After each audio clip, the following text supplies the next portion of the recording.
Hey guys, welcome back for another episode of Personality Pick. It's episode 6, and we have a great guest, one of the Four Horsemen, the originator of the Four Horsemen, the man himself, Liam Picks Fights. Liam, how are you doing, my man? What's going on, brother? Happy to be on. Happy to discuss with you, and I'm doing very well.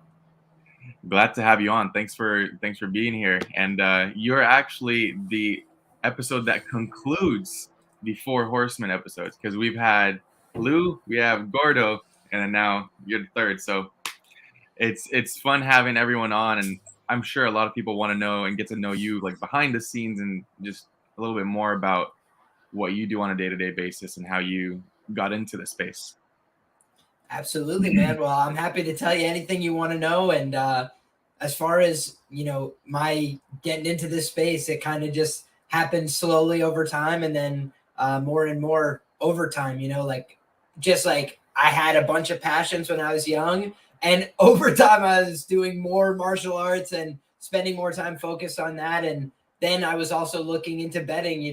Probably before I was even of legal age to be doing so, because those offshores aren't too particular. So yeah, man, I really just got started casually, but I always kind of knew that like most people lose at betting. So I got into it betting like $5 and $10 at a time, and parlays and things like that. And I just started to keep track on pen and paper, like how good I did at picking fights. And for a while I was doing very, very well, and I was hitting at like 60+% for a while. So I'm like, man, I could really bet and make money. And then I started to bet for a little while, but I wanted to be cautious. So I started with like $5 and $10 units, and I was going, like I was not doing great. And I kind of learned more about gambling and realized like it's it's one thing to know about sports. That's great. But then it's another thing to know about gambling. And so for me, man, that was the whole thing. Is it's just been a growth process, an education in gambling, and I still learn more every day. Which I think if you're gambling and not learning more every day, you're gonna lose. Exactly. It's kind of like that thing where you have to adapt to the market a lot because there's always going to be the trap lines. There's going to be lines that fluctuate back and forth, and you're like, what is going on here? Like we've seen that in the past couple of weeks on certain fights where these lines just keep bouncing up and down, and you're like, who the hell is moving the market this much? So it is definitely a business where you have to be quick to adapt. Um, I know you do jujitsu. You train jujitsu. I just got started training in the gi, so I'm still a little youngin. But like, what got you into the jujitsu aspect of MMA? So I would basically say that my interests when I was probably like high school age to college was mostly wrestling. I was a huge MMA fan, but in terms of like what I was able to do, what was cool with my parents, what was cool with everybody, wrestling you could do at school, right? And you don't get in any trouble if you wrestle somebody and you pick them up, slam them, throw them around. That was all good for me. I had a lot of energy as well, always have.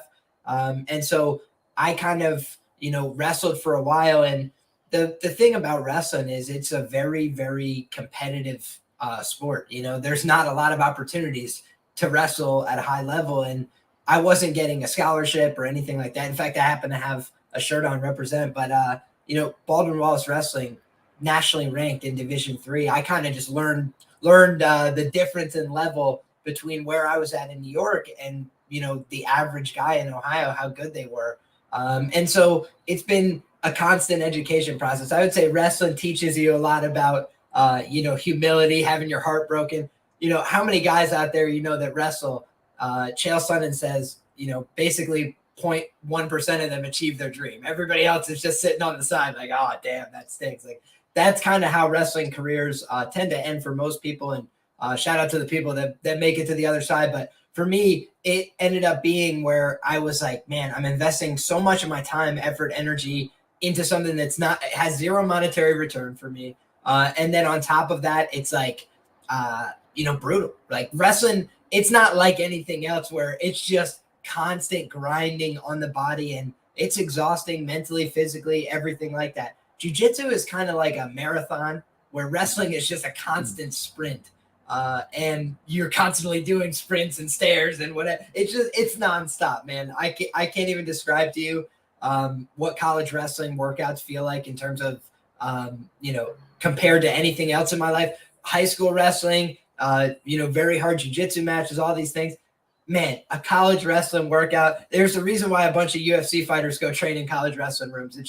It's different. The pressure, the pace, everything. And I transferred schools. So it kind of was like a natural end to my career because I went to Buffalo. They're a Division I program. They're recruiting, an upper echelon of wrestlers among, those kind of programs. They're probably like fringe, top 30, top 40, something like this. They've been getting better as well. So kind of knew I wasn't going to be making the team there and started wrestling club. And I actually met an MMA fighter there by the name of Sean Felton. He was training for a King of the Cage fight. And I've shown I think like the bookmark and the card and everything. It was the first MMA event I ever went to in person. And Tony Gravely got submitted by Patchy Mix in the main event. It was it was a great show. And it kind of like really sparked the interest for me as well, because I was wrestling with this guy. And now, granted, I wasn't having much success, right? Sean's footwork's great. It taught me a lot about the difference between wrestling and MMA, where you need to come forward in wrestling. It makes it a lot easier to get an attack off on somebody.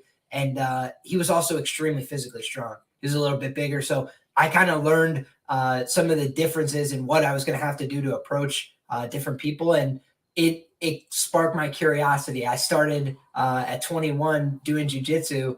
And then I actually started because I was still in college. I transferred back to Ohio. I tried to get the free tuition program that was going on in New York.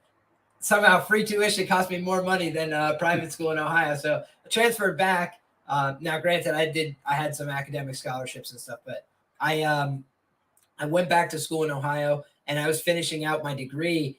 I wasn't wrestling anymore, but I still wanted to continue, learning more about martial arts. So I went to strong style MMA for a while. I was doing jiu-jitsu, no-gi MMA classes. And that was kind of where I was, starting to get the itch to compete. And then I came back to Henzo Gracie Warwick, and it's a fantastic school, excellent instructor, Dave Maver, genius of jiu-jitsu. And I just continue to learn every day, and had a lot of success competing so far and had a lot of fun competing so far. So just excited to get back on the mats and compete again more soon. Yeah, the jiu-jitsu side of things can definitely go one of two ways, where I've seen people go in and out of the gym like this, and I've seen people that have just completely fallen in love with it. I would line myself on the other side where I'm like completely in love with it, maybe a little bit more than striking now, because there's something about it, like even just from the hours of watching tape, you're in class, and granted, I'm still just a white belt, like no stripes, nothing, just staircase step number one, like nothing. But as the coach and the sensei are instructing the class, and they're showing us different guard passes, in my head, I'm like, yeah, you have to put this foot forward, or you grab the arm here first. And they're like, how do you know that? I'm like, I'm do I explain to this man what I do, or do I not? So it came a little bit more natural for me, and finding out how to execute in certain positions just came natural, just from watching the tape. But Liam, if I'm not mistaken, are you a blue belt, right?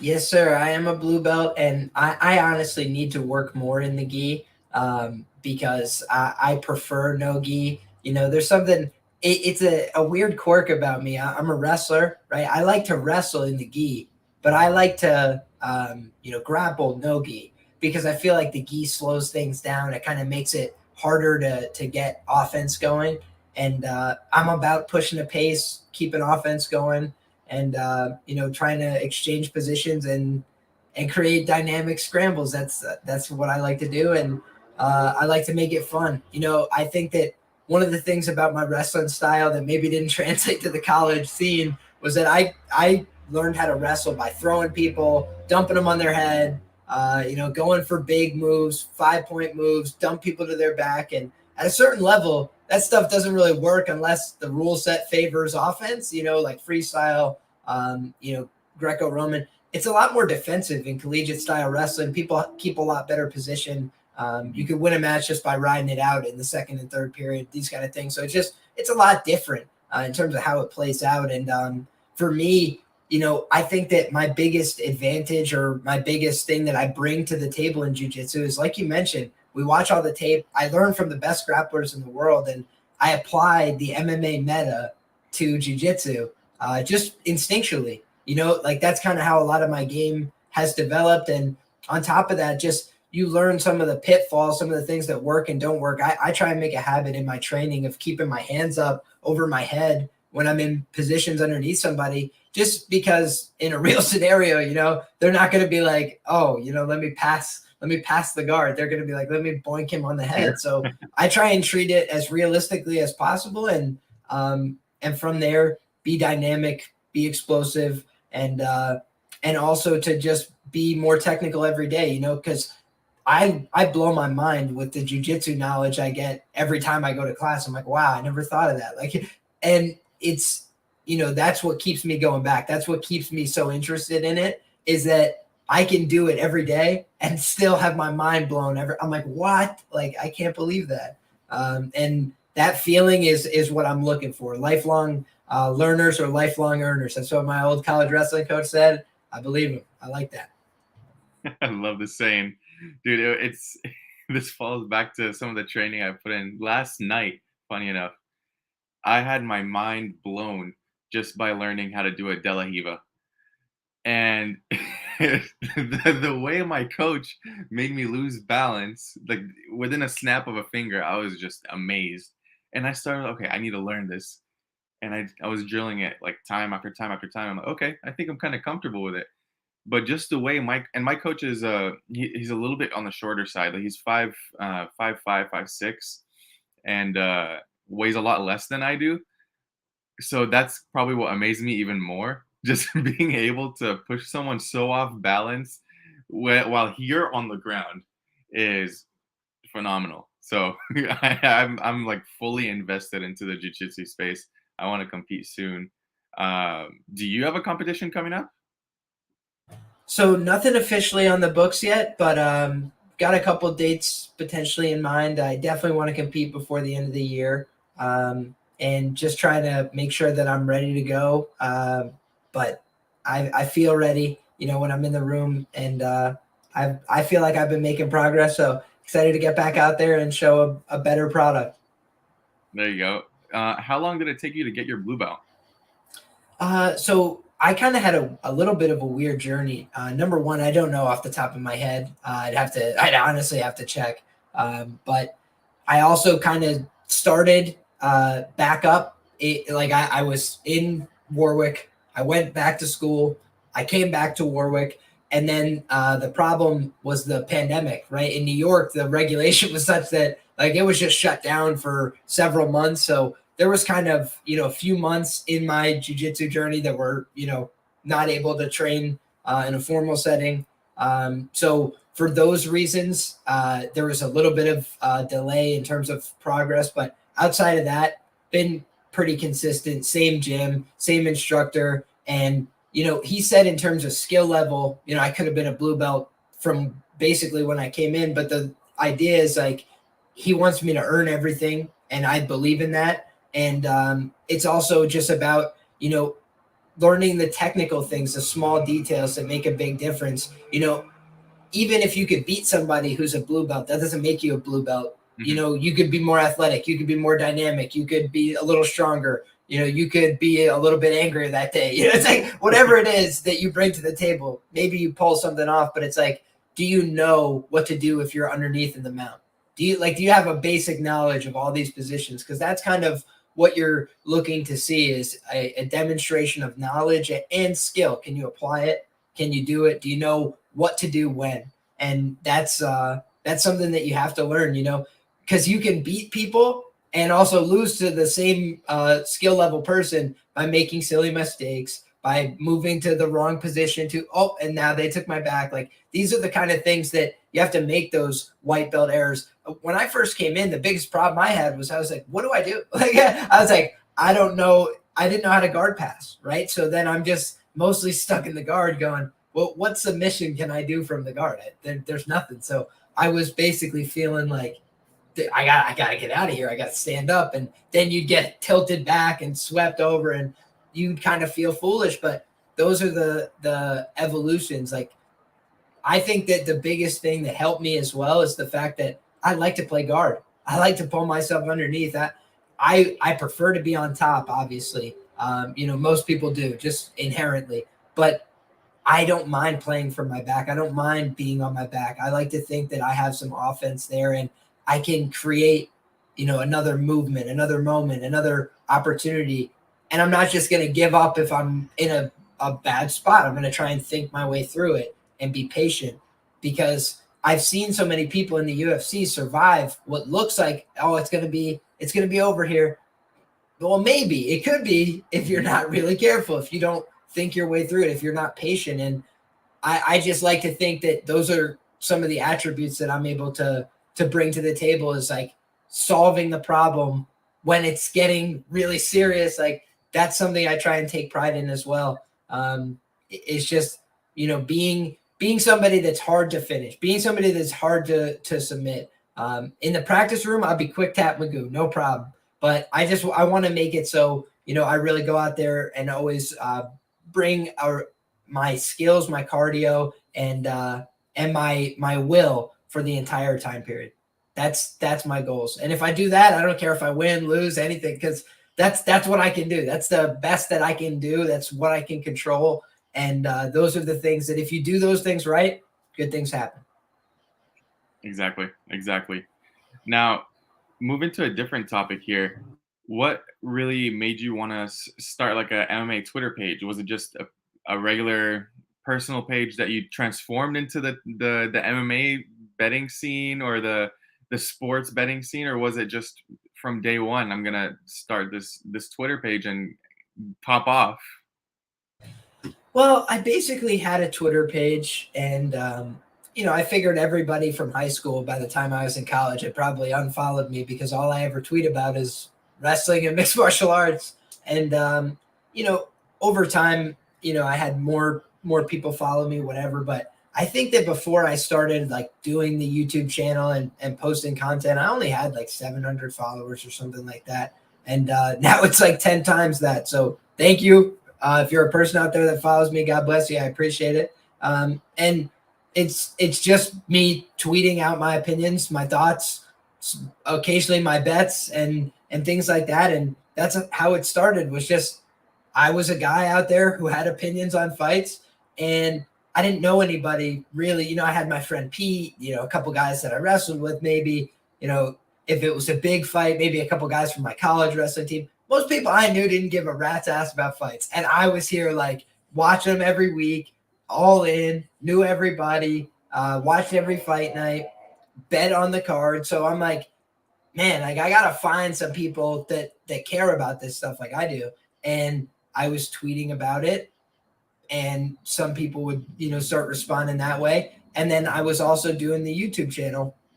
And my YouTube channel started with me like video recording vertically, my thoughts on an upcoming like Wonder Boy fight. It was literally just like a upright video leaned against the windowsill, and like me talking into the camera, like leaned over looking at it, because I was put onto a media company called Think Media, and their whole mantra is like punch fear in the face and press record.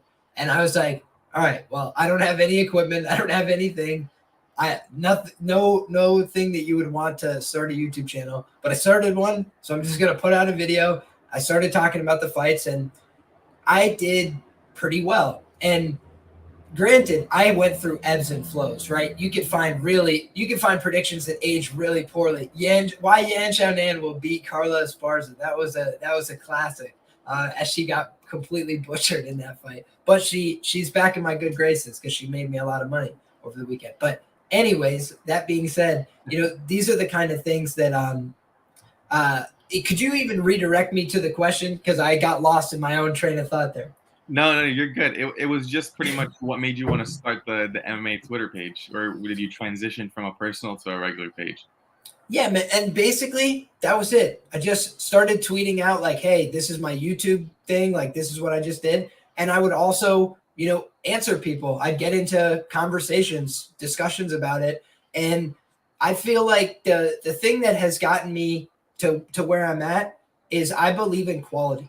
Like, if you do something and it's good work, people will respect it. And I would retweet people all the time, and they were like, hey man, thank you. Like if I had more followers than them or something like this.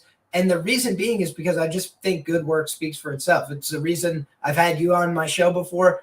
Like you win your bets. Like you post the record, you have that's the kind of thing that for me, people respect. And I think that people also respect the fact that if they look back, I have a third party track record and I was a loser. I was not winning bets. And now I tell people about it because that's when I was not betting a lot of money. I kind of wanted to know that I could win before I bet.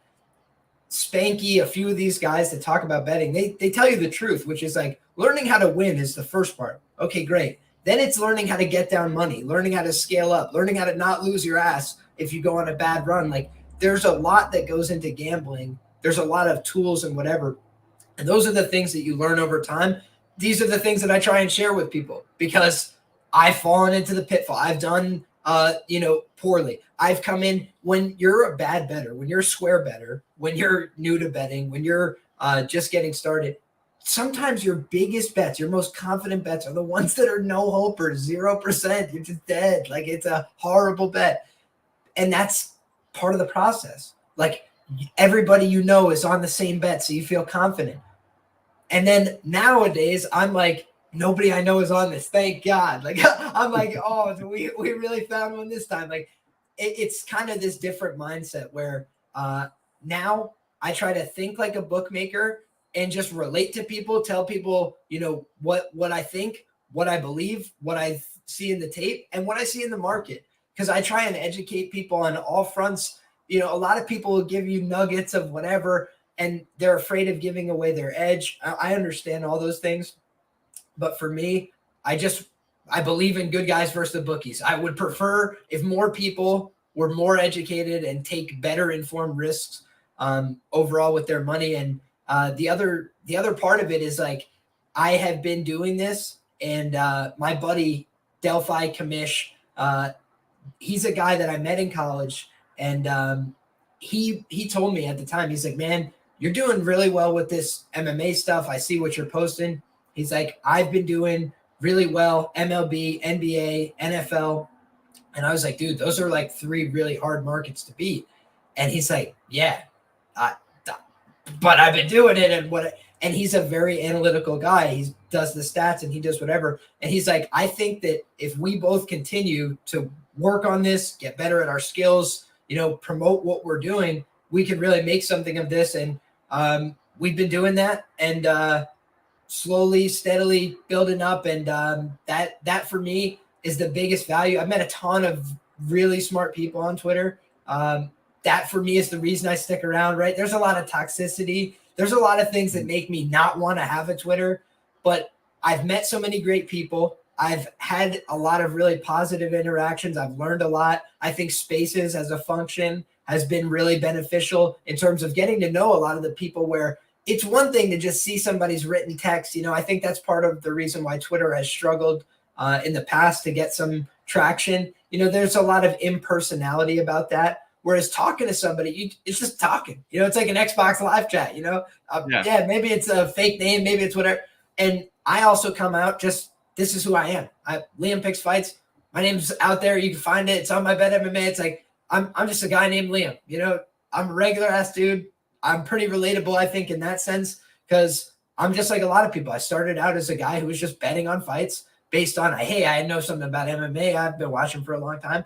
And then I learned there's more about, there's more that goes into betting than just knowing about that. So this is my sharing of my journey from a square to what I would consider a sharp MMA bettor and somebody that would like to be a sharp bettor overall. So every day I try and learn a little bit more about the industry.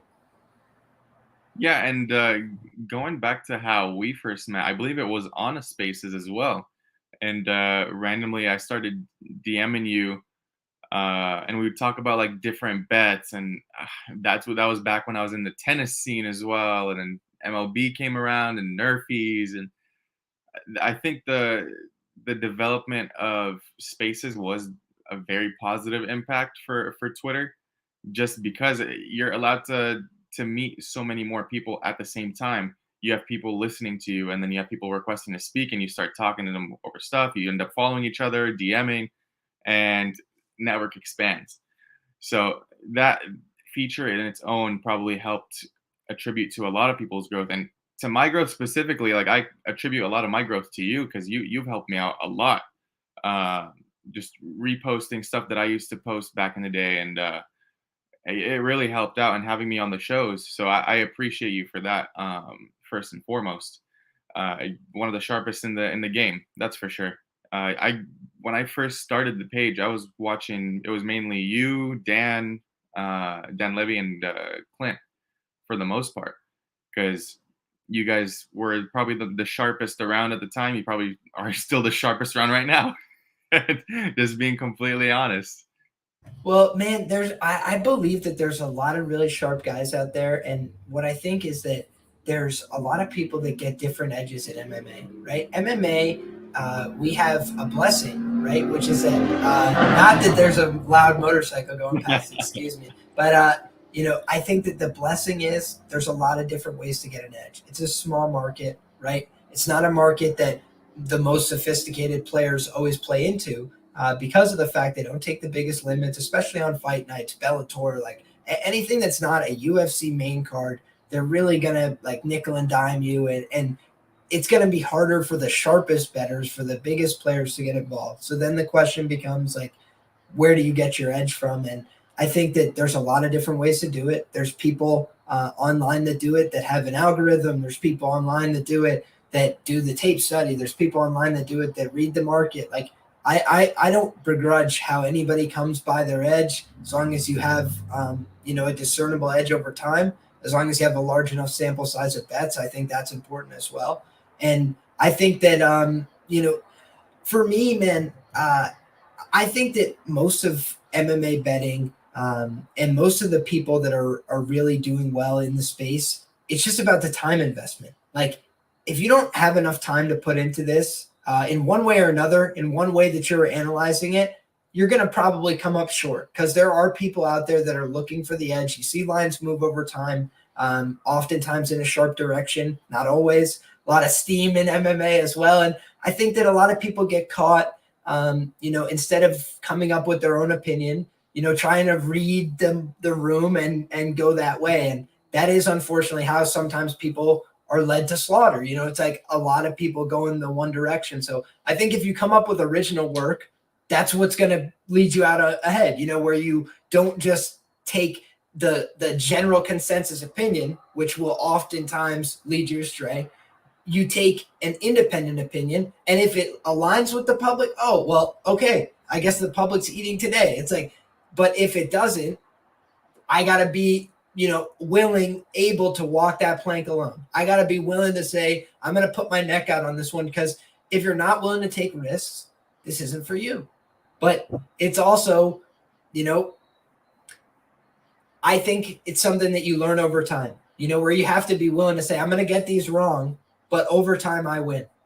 And I think that a lot of people want to be right every time. And that leads you to minus 400 face plants and shit in the apple pie and all the other, verbiage that people use. And it's the way that it goes, man. 80% means that, it's not going to happen every time. And people don't like wrapping your head around that concept, I think, is hard for people. But anybody who comes by a discernible edge, God bless you for it. There's many edges to be had in MMA. Absolutely. And something I was thinking about when you were talking about you have to be willing to take the risk. It took me back to when I first started betting, and dude, I was betting $20 on like NBA 3-point props. like Chris Middleton to make 2 or more three-pointers, and I would be sweating over the $20, which I'm not saying that $20 is a little bit of money or a lot of bit of money, but just the how the scaling has changed where it's like, okay, $20 used to be my unit size, and I would be stressing all day at work, going back and forth, like helping customers, and then looking at the TV. Did Chris Middleton score a three-pointer or not? And that used to be my life, and now it's like evolved to the $100 unit size, and where it's like not as much pressure because I'm confident in the analysis. What win, lose, or draw, whatever happens, happens.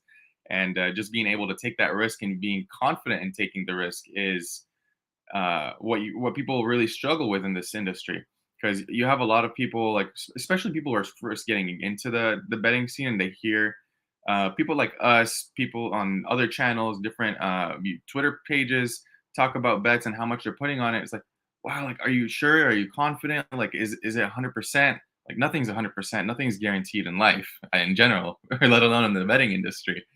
So you have to have a mind of your own and do your own research. And if you're following, a lot of people get backlash over this too. It's, oh, you lost your bet, you lost me money. Hey, it's not our fault for giving out a losing play. It's your fault for tailing. I mean, you put your trust in us. That's the one thing that I don't like about the MMA Twitter environment, but it rarely happens where people like us get heckled and uh, just like, oh, he just gave out a bad pick. That's a losing pick. Bet the other side with all your money. Like, we see a lot of those comments in the YouTube channels. Yeah, man, it's easy to be negative. I think that that's for sure. I think you see a lot of that, but I also think that your record, can speak for itself. If it's free information, I don't think you have a leg to stand on. I think that you should tailor fade free information at your own discretion. I think that in terms of paid information, holding people to a standard, there's nothing wrong with that. I think that that's totally fair as a customer, as a consumer. And, I hold myself to a standard as well. If I'm trying to give somebody analysis, I want it to be worth their dollar. And I pride myself on that. So, I think that that's important. I think everybody should have that as like a bottom line baseline standard.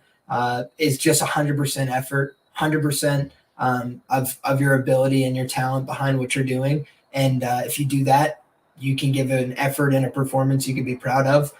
Let the run speak for itself. And for me, I think just to illustrate the point of what we were talking about before, I pulled up my Bet MMA because we were talking about taking a risk. And I tell people this because I think it's a little bit illustrative, right? I have a bet sample of over 1,000 bets, on Bet MMA.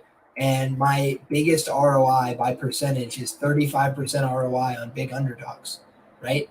So big underdogs, they're not winning every time, right? I'm getting it correct 33% of the time. And that's the ROI because I'm willing to take the risk, because I'm willing to play somebody when they're a big plus 400, plus 300, plus 350. And a lot of people will say the other side's a parlay piece and they're this. That's maybe that how they find their edge, and most of the time it works. No problem. How I find my edge is finding the wrong price on a plus 350 when it should be a plus 150. When it should, and that is kind of how I try and find my edge. But on the other side, I have like a 20% ROI on big favorites. It's the ones in the middle. It's the closely lined fights, the ones that could go either way, the coin flips that I have the hardest time getting right. So I think that's the kind of thing that you develop a sample size. So you bet small amounts. You start to see where you're strong, where you're weak, right? I found out, yeah, I don't pick fights perfectly. I'm going to hit around 60%. So maybe I shouldn't be betting 70 and 80% favorites. It's like, maybe if I'm going to do that, it has to be a really confident play. I have to have a lot of things backing that up. Whereas, if it's something where they have a path to victory, they have a few advantages, and they're a massive underdog, okay, I'm willing to burn the $100. I'm willing to burn the imaginary $100 bill and say this is going to win me more money long term than it's going to lose me if I'm willing to do this. That's hard. And if you don't have that mindset, this is probably not for you.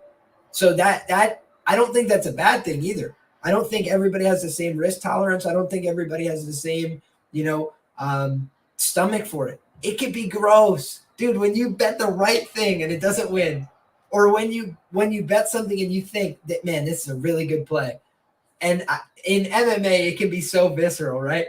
Gavin Tucker plus 150, one punch, dead. Dan Ige, if you remember that fight, literally just instantly dead. I was like, man, if you don't have like a good, like if you can't take heartbreak, and I credit it to wrestling. It breaks your heart. You got to put it back together a million times. So for me, that's my strength, is that I never let my highs get me too high. I never let my lows get me too low. That's what you need to have in this, because it'll kick you in the nuts. But when it goes well, man, it goes so well. You're on top of the world. You're like, I did it. I always knew I had it in me. Like that's the feeling, and that's what you're looking for. No better feeling than winning a great bet. 100%. And the last one I could think of is Zalga Zumagulov. Oh, that was a heartbreak. When we knew it, he won the fight. Jake Collier versus Arlovsky, Kibas versus Chukagian. Dude, it was all like 3 weeks in a row. And I needed a barf bag. It was horrible. So many units donated it back. Take that. It's okay. We get the bookies more often than not, so they need to get some back. I feel for them. Now, Liam, do you have a favorite fighter that you like to watch? It could be multiple divisions. You can sound off on multiple fighters. Man, see, this is a tricky one, because I used to, be more of a fan than I am now. Because now I do try and really treat it more business-like, whatever. But I'd be lying if I said there's not some guys that I'm rooting for out there. So Conor McGregor, you could give me all the gaff, you could give me all the, whatever you want. When I was coming up in the sport, I love Chael Sonnen, right? I like guys that can talk. And Conor was the defining talker of his generation. He was also an Irishman after my own heart. So get out of here with the Conor McGregor hate. You're watching the next fight when he comes back, each and every one he is. Although he's got to stop doing cocaine. Now, that being said, I would also say Aljamain Sterling's got to be up there for me. Division III wrestler putting on for, New York wrestling and jiu-jitsu. Got to represent for Aljo. Have a picture with the champ. Got a chance to meet him. Very nice guy in person as well. Him and Weidman. So, I got to represent for the New York guys a little bit. I got to represent for the Irishmen a little bit. And, I got Diaz Brothers shirts. I got Aaron Pico shirts. I can rep for a bunch of UFC fighters, but my number one fandom, Blake Perry. If you guys watched his fight in Bellator, we gave away a nice plus 750 for free for the people. Blake Perry, when most people look for a way out, this man finds a way in. You might know him from the video of his nose getting punched completely sideways in a fight that I feel like he was right about to win. But either way, he's a hell of a fighter. He's my favorite guy to root for. Wrestled with him in college. He is now 1-1 as a pro on an unfortunate broken nose stoppage, but he was doing a great job, landing a lot of strikes. He's an absolute grinder, and he will be back. He'll be on a bigger stage.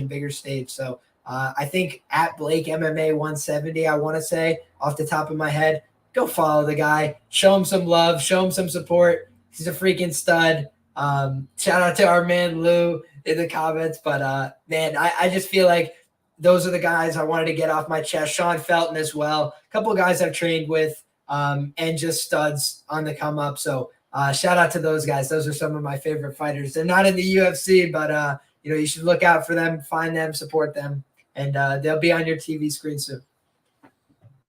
Yes, sir. And I think for me, it's always been Volk. It's always been Volk, man. I can't compare anyone to Volk's level, even though now he's like number one. He's the best. Make no mistake, he's the best. But I just, in terms of my favorite, I like him a lot. He's a cool guy, does the cooking and everything, He's an Aussie, we'll put on for him a little bit. He's got the rugby background. I like Volk. I'm definitely not a hater there. I would say, for me, he's got to be top two, all time featherweights, really, top 2 or 3, depending on where you rank Connor in there. But I mean, man, it's just he's an all timer, and I think that we're witnessing greatness with him. Agreed. Agreed. Now to wrap up the show, we always do a fire pick'em for the next UFC event. So let me go ahead and share my screen, and we'll just go fight by fight. And you could give a prediction, whether it's just pick fight or if you go for you have a paper ready and everything, or method. So starting off, first fight of the night, we got Mike Jackson versus Pete Rodriguez. Pete Rodriguez, round 1 knockout. Like, can't disagree. Second fight, we got Tatsuro Taira against CJ Vergara. I like Tatsuro Taira. You think he gets the sub here? I think he gets the sub in the first round. There you go. Okay. Had to ask. Sam Hughes versus Pierre Rodriguez. I don't have a very strong opinion on the fight, but I think it probably goes over. Okay. Fair enough. Victor Henry versus Rafael Assunção. I would lean towards Victor Henry in that one. Maximov Malkoun. That's a tricky one. When did he get knocked out? Who? Or choked out? Maximov. Oh, his last fight. Yeah, how long ago was that? I think that was like 3.5 months ago. Slight lean towards Malkoun, but I'll get back to you on that one. Okay. Mana Martinez versus Brandon Davis. This one I'm pretty interested in. Gut level lean, Mana Martinez by knockout. Okay. Misha Serkinov and Alonzo Menifield. Gut level lean, Menifield by knockout. All right, yeah. Menifield round 1 for me. Neil Magny, D-Rod. This is the hardest one for me to pick on the card, maybe. Slight lean towards Neil Magny. Okay. Dusko and Jordan Wright. Dusko. Under. Under 1.5. Under half. Askar Askarov and Brandon Royval.